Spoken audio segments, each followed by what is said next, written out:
Shalom Bapak Ibu Saudara yang dikasih Tuhan. Pada saat hari ini kita akan bersama-sama mempelajari beberapa kebenaran firman Tuhan di dalam pendalaman Alkitab. Tapi sebelum itu kita akan bersama-sama berdoa. Mari kita berdoa. Ya Bapak, kami bersyukur pada saat hari ini diberi kesempatan untuk bisa mempelajari sebagian kecil dari kebenaran firman-Mu. Tolong kami Tuhan, karuniakan hikmat-Mu supaya kami boleh mengerti. Singkapkan kebenaran-kebenaran-Mu kepada akal kami yang sederhana ini. Biarlah Engkau membimbing kami kepada air-Mu yang benar, air-Mu yang hidup. Dan biarlah kami boleh semakin mengerti apa yang menjadi kehendak-Mu dalam kehidupan kami. Kami mengucap syukur Tuhan, kami menyerahkan pendalaman Alkitab kami ini di dalam nama Yesus Kristus kami berdoa, haleluya, amin. Bapak Ibu, saudara yang kasih Tuhan, kita pada saat hari ini diberi kesempatan untuk bisa mempelajari dalam kitab Matius pasal 23 ayat 23 sampai 39. Terlebih dahulu kita akan membaca pada bagian pertama yaitu ayat 23 sampai 36. Mari kita akan membacanya bersama-sama, Bapak Ibu bisa menyimaknya di dalam hati. Celakalah kamu, hai ahli-ahli Taurat dan orang-orang Farisi, hai kamu orang-orang munafik, sebab persepuluhan dari selasih, adas manis dan jintan kamu bayar, tetapi yang terpenting dalam hukum Taurat kamu abaikan, yaitu keadilan dan belas kasihan dan kesetiaan. Yang satu harus dilakukan dan yang lain jangan diabaikan. Hai kamu pemimpin-pemimpin buta, nyamuk kamu tapiskan dari dalam minumanmu, tetapi unta yang di dalamnya kamu telan. Celakalah kamu, hai ahli-ahli Taurat dan orang-orang Farisi, hai kamu orang-orang munafik, sebab cawan dan pinggan kamu bersihkan sebelah luarnya, tetapi sebelah dalamnya penuh rampasan dan kerakusan. Hai orang-orang Farisi yang buta, bersihkanlah dahulu sebelah dalam cawan itu, maka sebelah luarnya juga akan bersih. Celakalah kamu, hai ahli-ahli Taurat dan orang-orang Farisi, hai kamu orang-orang munafik, sebab kamu sama seperti kuburan yang dilabur putih, yang sebelah luarnya memang bersih tampaknya, tetapi yang sebelah dalamnya penuh tulang, belulang, dan berbagai jenis kotoran. Demikian jugalah kamu di sebelah luar kamu tampaknya benar di mata orang, tetapi di sebelah dalam kamu penuh kemunafikan dan kedurjanaan. Celakalah kamu, hai ahli-ahli Taurat dan orang-orang Farisi, hai kamu orang-orang munafik, sebab kamu membangun makam nabi-nabi dan memperindah tugu orang-orang saleh, dan berkata, jika kami hidup di zaman nenek moyang kita, tentulah kami tidak ikut dengan mereka dalam pembunuhan nabi-nabi itu. Tetapi dengan demikian kamu bersaksi terhadap diri kamu sendiri bahwa kamu adalah keturunan pembunuh nabi-nabi itu. Jadi penuhilah juga takaran nenek moyangmu. Hai kamu ular-ular, hai kamu keturunan ular beludak, bagaimanakah mungkin kamu dapat meluputkan diri dari hukuman neraka? Sebab itu, lihatlah aku mengutus kepadamu nabi-nabi, orang-orang bijaksana dan ahli-ahli Taurat.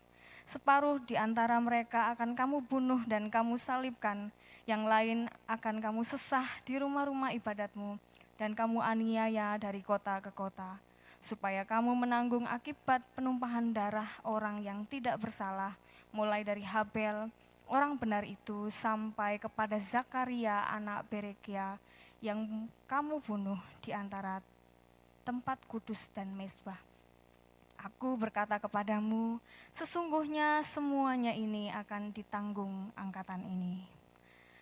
Demikian firman Tuhan yang bisa kita baca. Kita kali ini akan mempelajari dimulai dari ayat 23 sampai kepada ayat 36 terlebih dahulu. Setelah Yesus membungkam orang-orang Saduki dan membuat orang-orang Farisi, bahkan ahli Taurat tidak dapat berbicara lagi, ia mulai mengecam perbuatan orang-orang Farisi dan ahli Taurat tersebut. 3 dan 4 kecaman sudah kita dengar pada minggu lalu dan kita akan mendengar mempelajari kecaman-kecaman selanjutnya. Kecaman ini adalah kebalikan dari ucapan bahagia pada pasal 5 di kitab Matius. Dan merupakan kecaman terpedas yang pernah Yesus ucapkan. Ia mengasihi setiap orang yang melakukan kehendaknya, tapi mengecam kepada siapa yang melanggar kehendaknya, bahkan menyesatkan banyak orang. Jika ucapan celaka dan kutuk itu keluar dari mulut Yesus, tidak ada lagi yang dapat menolongnya. Ia mengecam sebab orang-orang Farisi, ahli Taurat sangat tahu bahkan mengerti dengan jelas kebenaran firman. Tidak ada orang yang meneliti dan faham kebenaran firman sedalam ahli Taurat, dan tidak ada orang yang kesalehan agamanya ketat dalam mengikuti Taurat agama sebaik orang Farisi. Tapi hidup mereka begitu memprihatinkan. Mereka masih hidup dalam kesia-siaan, bahkan ketika mereka mati, mereka akan mengalami kehancuran. Mereka mengerti agama, namun mereka tidak dapat melakukannya. Kita akan mulai dari ayat 23. Celakalah kamu, hai ahli-ahli Taurat dan orang-orang Farisi, hai kamu orang-orang munafik, sebab persepuluhan dari selasih, adas manis dan jintan kamu bayar, tetapi yang terpenting dalam hukum Taurat kamu abaikan, yaitu keadilan dan belas kasih dan kesetiaan. Yang satu harus dilakukan dan yang lain jangan diabaikan. Hai kamu pemimpin-pemimpin buta, nyamuk kamu tapiskan dari dalam mulutmu, tetapi unta yang di dalamnya kamu telan. Celakalah kamu, hai ahli-ahli Taurat dan orang Farisi, hai kamu orang munafik. Ucapan celaka ini diucapkan oleh Yesus karena orang Farisi sebenarnya patut menerima upah dari kesalahan mereka. Orang Farisi dan ahli Taurat disebut munafik karena mereka mengajarkan kebenaran namun tidak dapat melaksanakannya, membungkus kejahatan mereka dengan ritual keagamaan demi kepentingan diri. Atau dalam bahasanya Henry Matthew, mereka disebut sebagai pemain drama agama. Seluruh kecaman Yesus selalu disertai dengan bukti kesalahan, bahkan bukti kemunafikan, baik ahli Taurat maupun orang-orang Farisi. Sebab persepuluhan dari selasih, adas manis dan jintan kamu bayar, tetapi yang terpenting dalam hukum Taurat kamu abaikan. Mereka sangat cermat dalam memperhatikan hal-hal kecil, membayar persepuluhan dari selasih, adas manis, jintan dan sebagainya, yang menurut mereka tidak memberatkan mereka. Mereka mengerjakannya hal-hal yang kecil ini untuk menunjukkan ketaatan agama, supaya mereka mendapat pujian. Mereka melakukannya juga untuk mencari pamrih dari imam-imam dan orang-orang Lewi yang hidupnya bergantung pada persembahan persepuluhan dan persembahan kepada bait suci. Supaya imam dan orang Lewi ini ada di bawah pengaruh mereka. Tetapi yang terpenting dalam hukum Taurat kamu abaikan, yaitu keadilan, belas kasih, dan kesetiaan. Keadilan harus ditegakkan seharusnya di antara seluruh keturunan Abraham. Belas kasihan tidak mereka jalankan, mereka tidak menjalankan pembagian kepada janda-janda. Justru pada ayat 14 kita bisa melihat bahwa mereka menelan rumah janda-janda, melanggar kasih dan keadilan. Mereka juga tidak melakukan kesetiaan. Hidup mereka berbelok ke kanan dan ke kiri untuk kepentingan hidup, kepentingan mereka sendiri. Mereka tidak menjalankan kebenaran firman yang mereka ajarkan. Mereka tidak setia menjalankannya. Itulah sebabnya mereka disebut tidak setia. Mereka memang menjalankan praktek agama dengan begitu sangat detail. Tapi mereka melupakan kewajiban mereka terhadap sesama. Padahal keadilan dan belas kasihan adalah yang paling dikenan ketimbang korban persembahan. Praktek agama itu baik, namun jangan sampai kita meninggalkan kepedulian terhadap sesama. Yang satu harus dilakukan, yang lain jangan diabaikan. Demikianlah yang harus dilakukan oleh para ahli Taurat dan orang-orang Farisi. Mereka bukan hanya harus memperhatikan hal-hal agamawi, namun mereka juga harus memperhatikan belas kasihan, keadilan bagi sesama. Hai kamu pemimpin-pemimpin buta, nyamuk kamu tapiskan dari dalam minumanmu, tetapi unta yang di dalamnya kamu telan. Pemimpin buta, mereka disebut demikian, karena mereka sebagai pemimpin seharusnya mereka dapat menyajikan, memilih, memberikan hal-hal yang tepat, ajaran-ajaran yang benar kepada para pengikutnya. Tapi mereka malah seperti seseorang yang buta, memberikan arahan yang salah karena kebutaan mereka. Bagaimana mungkin para pengikutnya dapat berjalan dengan benar jika pemimpinnya buta? Ajaran mereka disebut merusak, karena hidup dan keteladanan mereka pun tidak benar atau rusak. Mereka juga bukan hanya buta dalam memberikan atau menyajikan teladan, tapi mereka juga buta dalam hal memandang dan melihat. Nyamuk kamu tapiskan atau disaring dari minumannya, tetapi unta di dalamnya mereka telan. Mereka disebut pemimpin yang buta karena hal-hal yang remeh, yang kecil seperti serangga, nyamuk, yang menjijikkan, dianggap menjijikkan itu disaring, dibuang. Tetapi yang besar seperti unta dianggap hewan najis, justru ditelan oleh mereka.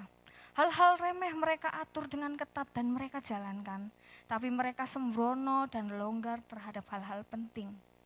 Justru hal-hal penting itu tidak mereka jalankan. Mereka menelan unta. Mereka menerapkan aturan-aturan remeh, memperingatkan orang supaya mereka tidak melanggar pelanggaran-pelanggaran kecil. Menganggap seolah-olah itu adalah sebuah dosa yang besar. Tapi mereka meloloskan kesalahan-kesalahan besar yang ada di dalam dirinya. Sebuah perbandingan yang kontras antara seekor nyamuk yang kecil dibandingkan dengan seekor unta yang ratusan bahkan 1000 kali lebih besar daripada nyamuk. Betapa keburukan para orang-orang Farisi itu sebenarnya jauh lebih besar dari apa yang mereka terapkan dan mereka tekankan kepada orang-orang untuk orang-orang taati. Mereka melakukan sebuah kesalahan yang dianggap besar seperti menelan unta karena mereka menelan rumah-rumah janda dan memanfaatkan kelemahan-kelemahan orang. Ayat 25, celakalah kamu hai ahli-ahli Taurat dan orang-orang Farisi, hai kamu orang-orang munafik, sebab cawan dan pinggan kamu bersihkan sebelah luarnya, tapi sebelah dalamnya penuh rampasan dan kerakusan. Kesekian kali Yesus menyebut mereka celaka, karena mereka itu seperti cawan dan pinggan. Cawan dan pinggan kamu bersihkan sebelah luar, tapi sebelah dalamnya penuh rampasan dan kerakusan. Mereka itu ahli-ahli Taurat dan orang-orang Farisi dan orang-orang Yahudi selalu sangat memegang adat istiadat nenek moyang mereka. Mereka tidak makan jika mereka tidak membasuh tangan, mencuci perkakas, termasuk cawan yaitu tempat minum dan pinggan yaitu tempat makan. Yesus menggambarkan mereka seperti cawan dan pinggan yang luarnya itu bersih sekali, tetapi di dalamnya kotor. Bukan makanan mereka yang kotor, tapi makanan yang mereka makan, mereka peroleh dari cara yang kotor dan tidak benar, yaitu pemerasan, rampasan, dan hidup mereka penuh dengan kerakusan, nafsu, dan haus akan kekuasaan. Cawan dan pinggan kamu bersihkan sebelah luarnya, tetapi sebelah dalamnya penuh rampasan dan kerakusan. Mereka membungkus keburukan diri dengan jubah kesalehan, seperti pinggan dan cawan yang bersih. Tapi di dalamnya mereka penuh hal-hal yang buruk. Mereka lebih mengutamakan keadaan luar dan lahiriah yang kelihatan, tapi mereka tidak mementingkan atau tidak memperhatikan apa yang ada di dalam diri mereka atau hidup mereka. Sekali lagi, Yesus juga menyebut lebih spesifik siapa yang buta, yaitu hai orang Farisi. Yesus menyebut, hai orang Farisi yang buta, bersihkanlah dahulu sebelah dalam cawan itu, maka sebelah luarnya juga akan bersih. Spesifik Yesus menyebut orang Farisi sebagai orang-orang yang buta, karena orang Farisi ketat dalam menjalankan ibadat dan juga Taurat. memperhatikan kesalehan agamawi, tapi mereka sebenarnya buta. Bersihkanlah dahulu sebelah dalam cawan itu, maka sebelah luarnya juga akan bersih. Bukan berarti sebenarnya cawan yang ada di dalam kalau dibersihkan maka luarnya akan ikut menjadi bersih. Tapi ini lebih menekankan kepada keadaan hati. Bila hati itu bersih, maka keadaan atau lahiriah kita pun menjadi bersih. Bersihkanlah hatimu dari pencemaran-pencemaran rohani, maka dari luar pun kamu akan tampak bersih. Bukankah segala sesuatu itu terpancar dari hati? Bila hati kita baik, maka segala perbuatan lahiriah kita memancarkan kebaikan-kebaikan yang membangun sesama kita. Bagaimana mungkin kita terlihat bersih secara rohani, sementara hati kita tidak demikian?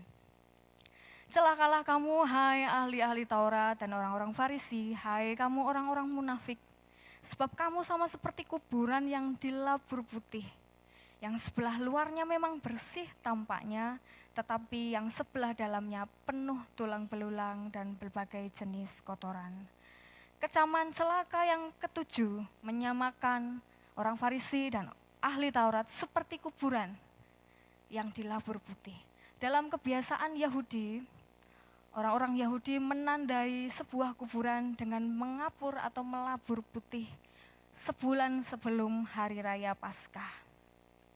Bahkan jika kuburan itu rusak, maka mereka akan membangun ulang atau melabur ulang, dan kuburan itu dibuat sebaik mungkin dan sangat baik sebagai tanda supaya orang-orang yang lewat bisa menghindarinya, supaya orang-orang tidak menyentuhnya dan tidak menjadi najis. Tindakan orang-orang munafik atau orang-orang Farisi dan ahli Taurat ini seperti orang munafik yang hanya mengutamakan penampilan luarnya, covernya saja, berusaha menunjukkan diri kepada dunia, berusaha memperindah diri seperti kuburan yang indah yang dilabur putih. Tapi sebelah luarnya memang bersih, tapi sebelah dalamnya penuh dengan kotoran. Justru dengan cara mereka melabur putih kuburan-kuburan itu atau melabur putih kehidupan mereka, justru orang-orang bijak dan orang-orang benar malah menghindari mereka sebagai tanda. Labur putih itu adalah sebagai tanda supaya orang-orang yang bijak itu justru akan menghindari mereka. Sebab orang-orang yang demikian hanya ingin menerima hormat di tempat-tempat ibadah dan dalam perjamuan, dan di pasar-pasar, bahkan di jalan-jalan. Sebelah luarnya tampak indah, tetapi sebelah dalamnya penuh tulang belulang dan berbagai jenis kotoran, kebusukan, juga kenajisan serta kehinaan. Demikian jugalah kamu. Di sebelah luar kamu tampaknya benar di mata orang, tetapi di sebelah dalam kamu penuh kemunafikan dan kedurjanaan. Luarnya orang-orang Farisi dan ahli Taurat ini tampak baik dan saleh, detail dalam Taurat, tapi di dalamnya penuh tipuan dan kejahatan. Kita akan baca ayat 23 sampai 32. Celakalah kamu, hai ahli-ahli Taurat dan orang-orang Farisi, hai kamu orang-orang munafik, sebab kamu membangun makam nabi-nabi dan memperindah tugu orang-orang saleh, dan berkata, jika kami hidup di zaman nenek moyang kita, tentulah kami tidak ikut dengan mereka dalam pembunuhan nabi-nabi itu. Tetapi dengan demikian kamu bersaksi terhadap diri kamu sendiri bahwa kamu adalah keturunan pembunuh nabi-nabi itu. Jadi penuhilah juga takaran nenek moyangmu. Seruan celaka yang terakhir berhubungan dengan nabi-nabi pada masa lampau. Celakalah kamu, hai ahli-ahli Taurat dan orang-orang Farisi, hai kamu orang-orang munafik. Kamu membangun makam nabi-nabi dan memperindah tugu orang saleh, yaitu kebiasaan mereka. Kebiasaan memperindah adalah untuk mengenang makam orang-orang saleh pada zaman dahulu, seperti Daud, abdi Allah, dan yang lainnya. Mereka menghargai, memberi penghormatan kepada para nabi dan orang benar yang mati karena kebenaran dan aniaya. Mungkin di zaman kita seperti kita sedang membuat kuburan untuk para pahlawan atau membangun monumen di atas makam orang-orang besar. Demikianlah yang dilakukan ahli Taurat dan orang Farisi. Mereka membangun makam nabi-nabi, memperindahnya untuk menghormati. Dan berkata, jika kami hidup di zaman nenek moyang kita, tentulah kami tidak ikut dengan mereka dalam pembunuhan nabi-nabi itu. Mereka menghormati bahkan memelihara tulisan nasihat nabi-nabi tersebut. Tentu saja mereka melakukan hal yang demikian, menghormati mereka. Dan mereka juga tidak mengganggu nabi-nabi yang sudah mati ini. Tentu saja demikian, karena mereka sudah mati, mereka tidak dapat bersuara lagi dan tidak dapat mengkritik para ahli Taurat dan orang-orang Farisi ini. Sementara nabi-nabi, teguran nabi-nabi yang masih hidup, yang ada bersama mereka di sekeliling mereka, mereka abaikan. Merekalah keturunan para penganiaya, bahkan merekalah penganiaya orang-orang benar itu sendiri di zaman mereka pada saat itu. Bukankah ini mirip dengan kehidupan kita masa kini? Kita sebenarnya sebagai manusia sulit sekali menerima orang-orang yang terlihat lebih saleh dari kita. Kita sulit menerima orang-orang yang terlihat punya kedudukan dan dihormati lebih tinggi daripada kita. Demikian orang-orang Farisi dan ahli Taurat. Mereka juga sulit menerima para nabi-nabi yang memberikan teguran-teguran untuk mereka. Jika kami hidup di zaman nenek moyang kita, mereka sebenarnya menentang pembunuhan dan perlakuan keji terhadap nabi-nabi tersebut. Tentulah kami tidak ikut dengan mereka dalam pembunuhan nabi-nabi itu. Ini menyatakan bahwa mereka pasti sebenarnya akan lebih baik dari pendahulu-pendahulu mereka. Ini loh saya itu sebenarnya, akan lebih baik dari pendahulu-pendahulu saya jika saya hidup di zaman mereka. Ini yang ingin mereka tunjukkan. Mereka menunjukkan bahwa mereka itu lebih baik dari para pendahulu dengan mereka menghargai membangun makam nabi. Mereka mengira akan berlaku benar di zaman ketika para pendahulu mereka hidup, jika mereka ada di masa itu. Sementara pada saat itu, di mana mereka hidup pada saat itu, sejujurnya mereka juga punya kesempatan yang sama. Seperti para pendahulu mereka di masa lampau, yaitu hidup dengan para nabi-nabi yang dipakai oleh Allah. Mereka berpikir jika di masa itu mereka akan berlaku benar. Saya berpikir juga bagaimana dengan kita jika kita hidup pada masa itu. Di manakah kita akan berdiri? Apakah kita akan seperti para orang-orang Farisi bahkan ahli Taurat? Atau kita akan berdiri pada kubu nabi-nabi atau pengikut Yesus? Saya rasa ini adalah sesuatu hal pilihan yang sulit untuk kita tetapkan. Dan ini terjadi atas ahli-ahli Taurat dan orang-orang Farisi. Mereka menunjukkan bakti mereka secara harafiah kepada nabi-nabi. Namun di sisi lain, sebenarnya mereka justru sedang melakukan hal yang lebih buruk dari yang nabi-nabi atau dari ahli Taurat atau pendahulu mereka lakukan. Mereka justru pada saat mereka hidup melawan orang-orang pada jalur nabi, yaitu Yesus dan para pengikutnya. Mereka pada saat itu sedang berkomplot, punya siasat untuk membunuh Yesus. Padahal tentang dialah, tentang Yesuslah nabi-nabi yang mereka hormati itu bersaksi. Jadi nabi-nabi yang mereka hormati dan mereka hargai itu justru bersaksi tentang Yesus, tapi mereka tidak mengerti dan mereka menolak Yesus, bahkan merencanakan pembunuhannya. Seringkali kita tidak tahu apa yang kita ucapkan, kita tidak tahu kemampuan diri, sampai di mana batas kemampuan kita.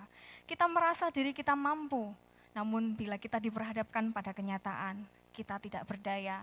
Seperti yang Petrus lakukan ketika ia menyangkal Yesus.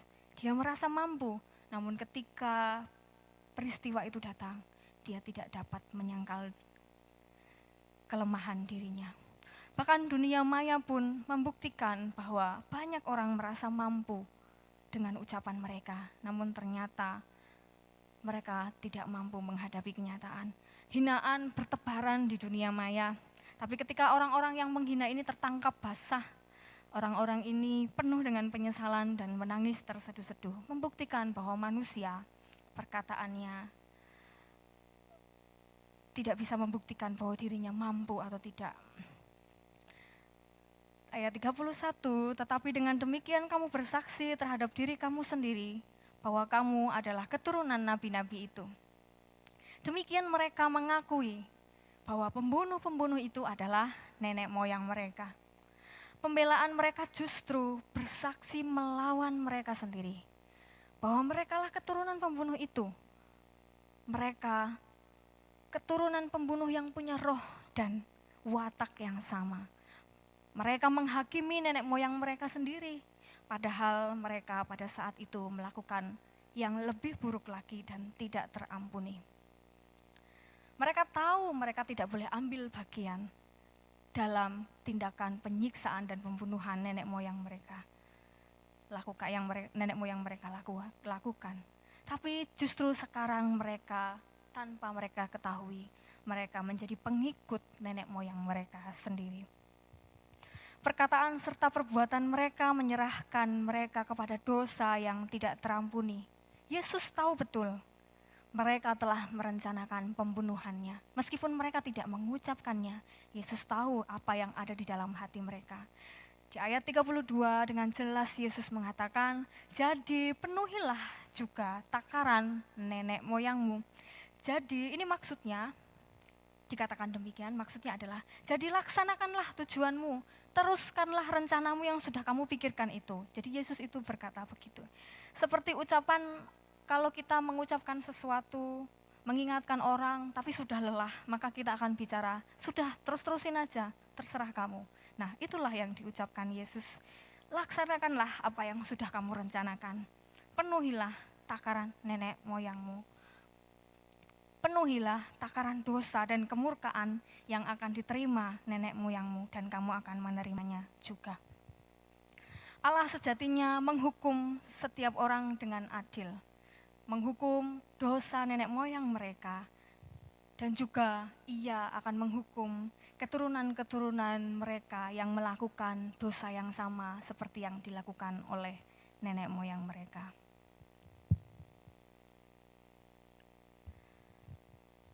Namun jika kita pikirkan dan kita lihat, kita baca kebenaran firman Tuhan ini, rasa-rasanya ada sesuatu yang sepertinya tidak adil dari ucapan Yesus ketika Yesus mengecam dan menubuatkan kehancuran orang Farisi dan ahli-ahli Taurat dan para kaumnya. Seolah-olah keberadaan mereka itu memang diciptakan atau diadakan untuk menjadi si penganiaya atau si jahat. Tapi sebenarnya ini adalah sesuatu hal yang salah besar. Yesus mengecam dan menubuatkan kehancuran mereka karena tindakan mereka sendiri. Mereka itu sebenarnya telah melakukan kejahatan-kejahatan sebelumnya. Sebelumnya mereka itu sudah melakukan kejahatan demi kejahatan dan melakukan hal-hal yang tidak benar. Dan kini hati mereka penuh dengan rancangan, karena sebentar lagi adalah saat di mana Yesus akan disalibkan. Mereka penuh dengan rancangan untuk menyalibkan Yesus atau membunuh Yesus. Penuh dengan rancangan yang jahat dan dosa. Bagaimana mungkin mereka dapat disebut sebagai seorang ahli Taurat atau orang-orang ahli agama yang benar, sementara mereka hatinya penuh dengan kedengkian? Bagaimana mungkin mereka disebut sebagai ahli agama yang benar, sementara mereka pada saat itu telah menyerahkan diri mereka kepada dosa, merancangkan sebuah pembunuhan tanpa rasa penyesalan? Bukankah mereka pada saat itu sedang berusaha menghujat Roh Kudus karena mereka menolak Yesus yang adalah Mesias? Bukankah mereka pada saat itu sedang melakukan dosa yang tidak terampuni? Sebab dosa membutakan hati manusia akan kebenaran dan tindakan-tindakan yang baik. Pada ayat 33 dan 36, hai kamu ular-ular, kamu keturunan ular beludak, bagaimanakah mungkin kamu dapat meluputkan diri dari neraka? Hai kamu ular-ular, keturunan ular beludak. Yesus yang biasanya lemah lembut, penuh berkat. Kali ini dia sangat keras mencela mereka atau orang-orang Farisi dan ahli Taurat. Karena ia mutlak tahu isi hati mereka. Seperti ular beludak yang ganas, yang penuh racun. Di dalam hati mereka penuh dengki, kelicikan, bahkan kebusukan. Mereka sebagai orang Yahudi sebenarnya tidak punya wewenang untuk menghukum mati. Tapi dengan liciknya mereka membunuh nabi, memakai huru-hara atau kekuatan massa. Bagaimanakah mungkin kamu dapat meluputkan diri dari hukuman neraka? Yesus mengucapkannya demikian. Kristus menggambarkan penghukuman mereka yang tak terelakkan dan telak akan diterima mereka. Nenek moyang mereka mendapat penghukuman yang berat. Apalagi mereka yang melakukan dosa yang lebih besar pasti akan menerima penghukuman yang sama atau bahkan lebih berat lagi. Sebab Kristus adalah hakim itu sendiri. Bila Kristus yang mengucapkan hukuman demikian, tidak ada lagi yang dapat menolong mereka. Sebab itu lihatlah, ia menunjuk kepada mereka, aku mengutus kepadamu nabi-nabi, orang bijaksana dan ahli-ahli Taurat. Kini melalui perkataannya sendiri Yesus mengakui, bahkan menunjukkan, membuka secara gamblang siapa dirinya kepada orang banyak di sana. Bahwa dia adalah Mesias dan Allah dan Tuhan. Dia mengatakan, aku mengutus. Aku mengutus itu berarti ada sebuah kekuasaan yang bisa melakukan tindakan mengutus. Yang bisa mengutus nabi-nabi adalah Tuhan atau Allah sendiri. Yang punya wewenang mengutus nabi-nabi adalah Tuhan atau Allah sendiri, Sang Pemberi hidup. Dengan demikian ia menunjukkan siapa dirinya, bahwa dia adalah Tuhan dan Sang Juru Selamat. Aku mengutus kepadamu nabi-nabi, orang bijaksana dan ahli Taurat, yang tujuannya untuk menyelamatkan orang-orang Farisi dan ahli Taurat, membebaskan mereka dari dosa. Bukankah ini pekerjaan Juru Selamat dan Mesias, yaitu sebagai pembebas dan penyelamat? Dia menunjukkan siapa dirinya. Kristus adalah Juru Selamat dan Tuhan yang penuh belas kasihan. Ia tahu orang-orang ini akan sulit keluar dari dosa mereka, maka ia pun terus menolong mereka untuk keluar dari penghukuman. Mengutus nabi-nabi, orang bijaksana dan ahli-ahli Taurat untuk menginsyafkan mereka. Di sini dapat kita lihat juga bahwa tidak semua ahli Taurat itu buruk, karena Kristus atau ia mengutus ahli-ahli Taurat juga. Namun ia juga kini menubuatkan apa yang akan terjadi pada utusan-utusannya itu. Di antara atau di tengah-tengah orang Farisi dan ahli Taurat, ia berbicara terus terang bahwa separuh di antara mereka akan kamu bunuh dan kamu salibkan, dan yang lain akan kamu sesah di rumah-rumah ibadatmu dan kamu aniaya dari kota ke kota. Perlakuan buruk akan mereka terima, mereka dibunuh, disesah, dianiaya dari kota ke kota. Mereka terus dikejar dalam perjalanan misinya memberitakan Injil. Karena ahli Taurat, orang Farisi adalah musuh-musuh Injil yang menolak Kristus. Mereka akan melakukan segala cara untuk membuat Injil itu berhenti dan musnah. Supaya kamu menanggung akibat penumpahan darah orang yang tidak benar, orang yang tidak bersalah pada ayat 35. Supaya kamu menanggung akibat penumpahan darah orang yang tidak bersalah. Jadi dia menubuatkan apa yang terjadi kepada utusan-utusannya. Perlakuan-perlakuan yang akan orang-orang Farisi dan ahli Taurat lakukan kepada utusan-utusannya, supaya ahli Taurat dan orang Farisi menanggung akibat penumpahan darah orang-orang yang tidak bersalah. Yesus menanggungkan akibat penumpahan darah yang dari orang yang benar itu kepada ahli-ahli Taurat dan orang Farisi dan orang-orang yang menyangkal kebenaran Kristus. Kristus menanggungkan dosa nenek moyang mereka atas mereka, karena mereka telah meneladani dosa yang sama. Tanggungan dosa itu dimulai dari Habel, orang benar itu.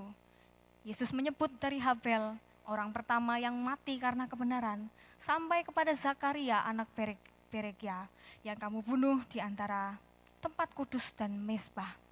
Kemungkinan Zakaria anak Berekia ini adalah Zakaria bin Yoyada atau anak Yoyada. Pada zaman itu orang biasa dipanggil dengan beberapa nama dan mungkin Yoyada dipanggil dengan sebutan Berekia. Menurut versi Ibrani, kitab itu digolongkan menjadi 3 golongan dan kitab Tawarik dalam versi Ibrani di Perjanjian Lama adalah kitab terakhir, maka disebutkan dari Habel sampai Zakaria. Zakaria itu dituliskan di kitab Tawarik. Dari Habel sampai Zakaria, dosa-dosa itu akan ditanggungkan kepada mereka. Zakaria dianggap sebagai martir terakhir dalam Perjanjian Lama menurut versi Perjanjian Lama Ibrani pada masa itu. Sesungguhnya semua hukuman ini akan ditanggung angkatan ini, yaitu mereka semua dan seluruh keturunan penganiaya yang mengikuti dosa nenek moyang mereka akan segera tergenapi. Dan semakin dekat penghukuman dosa itu akan terjadi. Jika sebuah penghukuman seperti di penjara, jika sebuah hukuman mati itu semakin dekat akan diterima, maka seruan-seruan nasihat bertobat itu semakin banyak. Maka demikian yang dilakukan Kristus. Kristus semakin memberikan lebih banyak seruan-seruan bertobat untuk mereka. Mengirim lebih banyak utusan-utusan supaya mereka berbalik kepada Dia. Pada ayat 37 sampai 39 saya akan membacakannya. Keluhan terhadap Yerusalem. Yerusalem, Yerusalem, engkau yang membunuh nabi-nabi dan melempari dengan batu orang-orang yang diutus kepadamu. Berkali-kali aku rindu mengumpulkan anak-anakmu, sama seperti induk ayam yang mengumpulkan anak-anaknya di bawah sayapnya, tetapi kamu tidak mau. Lihatlah, rumahmu ini akan ditinggalkan dan menjadi sunyi. Dan aku berkata kepadamu, mulai sekarang kamu tidak akan melihat aku lagi, hingga kamu berkata, diberkatilah Dia yang datang dalam nama Tuhan. Kali ini Yesus memberikan keluhannya terhadap Yerusalem, baik orang-orang Farisi dan seluruh keturunan Abraham yang dulunya mereka berlaku benar, tapi kini mereka menolak kebenaran itu. Dia berkata dengan ibanya, Yerusalem, Yerusalem. Yesus secara luas menyebut keturunan mereka. Ia iba dan meratapi Yerusalem. Oh Yerusalem, Yerusalem, kenapa kamu begitu? Ia itu peduli dan mengasihi Yerusalem. Yerusalem adalah kota yang pernah menjadi tempat namanya ditinggikan. Kota yang pernah menjadi kesukaan bagi dunia. Kota yang pernah menjadi pusat pemerintahan bagi umat-umat Allah. Tapi justru kini mereka menolak dan menganiaya utusan-utusan Allah itu sendiri. Bukan hanya dalam waktu yang singkat, tapi mereka terus menolak bahkan berabad-abad. Mereka membunuh nabi-nabi itu dan melempari dengan batu-batu orang-orang yang diutus kepadamu. Kristus menunjukkan perkataannya dengan sebuah tanda seru. Ini menunjukkan sebuah perasaan kemarahan di dalam dirinya. Mereka memberikan hukuman mati kepada orang-orang benar yang dilaksanakan di antara orang-orang Yahudi. Meskipun mereka sebenarnya tidak dapat menjatuhinya, tapi mereka melaksanakannya di antara kaum mereka dengan dalih menyebut para orang-orang benar ini, utusan ini sebagai penyesat. Penyesat dapat dilempari dengan batu. Dengan demikian mereka membunuh para utusan-utusan Tuhan. Yesus pada waktu itu berbicara dalam kalimat waktu sekarang bahwa tindakan melempari batu dan membunuh nabi-nabi ini bukan hanya dilakukan pada masa lampau, tapi juga akan dilaksanakan terus-menerus oleh mereka. Bahkan akan dilakukan kepada Yesus, mereka membunuh Yesus. Berkali-kali Yesus memberikan anugerah pemulihan kepada mereka dengan mengatakan, Berkali-kali aku rindu mengumpulkan anak-anakmu. Ia terus-menerus berusaha menolong mereka, mengulurkan tangan, memberikan pemulihan kepada mereka. Dia berkata, aku rindu. Sebuah kerinduan itu pasti keluar tulus dari hati. Dengan penuh belas kasihan, ia menawarkan pemulihan itu. Tidak peduli betapa buruknya Yerusalem. Yesus ingin membawa mereka yang terserak, terpencar karena kesesatan. Yesus ingin mereka dikumpulkan atau mengumpulkan mereka kepada dirinya, kepada dekapan sayapnya, di bawah sayap keagungannya. Sama seperti induk ayam mengumpulkan anak-anaknya di bawah sayapnya.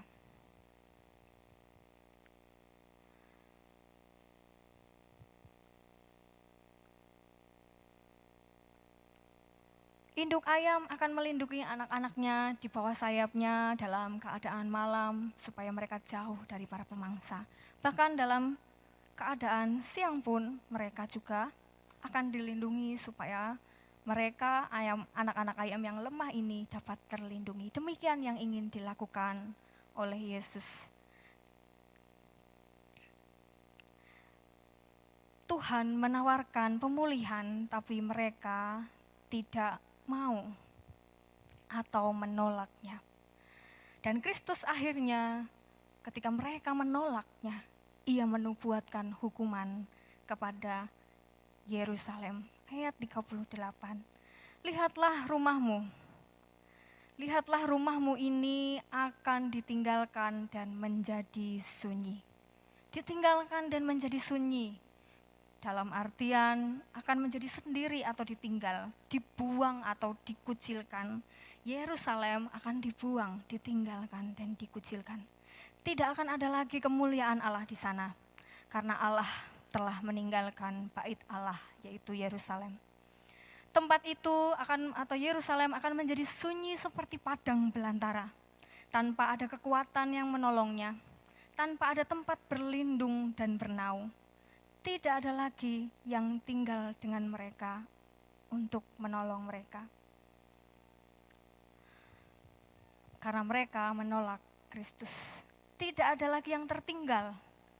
Baik rumah mereka, baik kota mereka, maupun bait suci akan diluluh lantakan dan diratakan.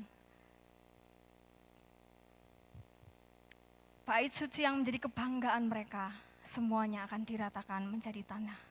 Dan ini adalah menunjukkan sebuah kehancuran total bagi Yerusalem karena mereka tidak mau mendengar Kristus. Pada ayat yang terakhir yaitu ayat 39. Dan aku berkata kepadamu, ini adalah ucapan terakhir yang Kristus atau Yesus berikan kepada Yerusalem. Ucapan terakhir kepada Yerusalem dan bait suci. Aku berkata kepadamu, mulai sekarang kamu tidak akan melihat aku lagi. Ini menandai akhir dari pelayanan Yesus di dunia. Sebenarnya Yerusalem punya kesempatan terakhir untuk menyambut Yesus ketika Yesus hadir di dunia di antara mereka. Namun mereka tidak melakukannya, bahkan menolak mereka. Maka Yesus mengatakan, mulai sekarang kamu tidak akan melihat aku lagi. Mereka begitu sulit dan tidak akan pernah bisa diyakinkan bahwa Yesus itu adalah Sang Tuhan Mesias yang dinanti-nanti itu. Mereka tidak akan pernah bisa diyakinkan hingga kedatangan Yesus yang kedua. Masa yang jauh ke depan nanti yang akan kita hadapi bersama-sama, di mana hari penghakimannya datang. Orang-orang ini tidak bisa diyakinkan, Yerusalem tidak bisa diyakinkan bahwa Yesus itu adalah Tuhan yang mereka nanti-nanti. Dan ketika hari penghakiman atau kedatangan Yesus yang kedua itu datang, pada saat itulah mereka baru bisa yakin dan baru bisa melihat, baru bisa mengakui bahwa Kristus Dialah yang datang dalam nama Tuhan. Sehingga di dalam hati mereka akan mengakui hingga berkata, "Diberkatilah dia yang datang dalam nama Tuhan." Dari pembacaan yang kita baca, 2 perikop mengenai kecaman Yesus, nubuatan Yesus terhadap ahli Taurat, orang Farisi, bahkan Yerusalem, kita dapat mengambil beberapa kesimpulan. Di dalam dunia ini ada banyak pelayan Tuhan, hamba-hamba Tuhan. Sebenarnya banyak sekali kita semua, banyak yang jatuh dalam jubah agamawi. Seperti orang-orang Farisi dan ahli Taurat lakukan. Kita mungkin mengajarkan kebenaran, namun sejujurnya hati kita masih penuh dengan keburukan-keburukan. Padahal Kristus berbicara kepada ahli Taurat dan orang Farisi bahwa kebaikan itu terpancar dari hati kita. Sesuatu yang baik itu terlihat bila hati kita baik. Seharusnya kita sebagai para pengikut-pengikut Tuhan, kita mulai mengoreksi diri kita. Apakah benar hati kita itu sungguh-sungguh baik dan benar di hadapannya, sehingga kita tidak membungkus keburukan hati kita dengan sikap-sikap baik dan sesuatu yang terlihat indah dan saleh. Kita juga sebagai manusia tidak tahu apa yang kita ucapkan, kita tidak mengetahui kapasitas diri kita. Bila kita seperti orang-orang Farisi ini dan ahli Taurat mengucapkan, seandainya kami hidup di zaman nenek moyang kami, tentu kami tidak demikian. Kita tidak tahu kapasitas diri kita. Kita merasa bila saya ada dalam situasi itu, mungkin saya juga akan berlaku benar. Kita mengucapkan, bila saya menjadi seperti dia, saya pasti tidak akan melakukan hal-hal buruk seperti yang dia lakukan. Atau bila saya diperhadapkan pada situasi tertentu, saya pasti tidak akan jatuh dalam dosa atau tidak akan melakukan kesalahan. Kita merasa bahwa melalui ucapan kita itu punya kapasitas yang besar, padahal kita sendiri tidak tahu seperti apa kapasitas kita. Demikian yang terjadi dengan Petrus yang menyangkal Yesus. Di hari-hari terakhir dalam pelayanannya, Yesus menunjukkan dirinya bahwa ia adalah Allah itu sendiri, Sang Juru Selamat itu sendiri, dan Mesias, namun mereka terus tidak percaya. Jangan sampai di hari-hari terakhir kita meski masih memberitakan kebenaran, masih mengucapkan kebenaran, tapi sebenarnya di dalam hati kita tidak melakukan kebenaran yang sesungguhnya. Jangan sampai hal tersebut terjadi atas kita. Marilah kita belajar mengoreksi diri kita dengan rendah hati. Kiranya ketika Yesus menunjukkan dirinya melalui kehidupan sehari-hari, melalui kebenaran firman Tuhan yang kita baca, kita boleh mendengar dan menjalankannya. Ayat 34 dan 36 menunjukkan belas kasihan dan anugerah yang tak terhingga yang Juru Selamat berikan kepada Yerusalem. Ia tahu Yerusalem jatuh terlalu dalam. Ia tahu tidak akan ada yang bisa menolongnya. Maka dengan kemurahannya, ia terus menghampiri. Tidak peduli berapa banyak mereka akan menolaknya, tapi ia terus mengirimkan utusan-utusannya untuk menolong orang-orang ini. Kristus dengan belas kasihannya terus mengulurkan tangannya kepada setiap pendosa seperti kita semua yang ada di sini. Ia dengan belas kasihan dan anugerah, ia terus mengulurkan tangannya dan memberikan pengampunan dan pertolongan supaya kita pulih dan tinggal dalam kebenarannya. Ia terus membuka tangannya kepada kita supaya kita terus berbalik kepada Dia.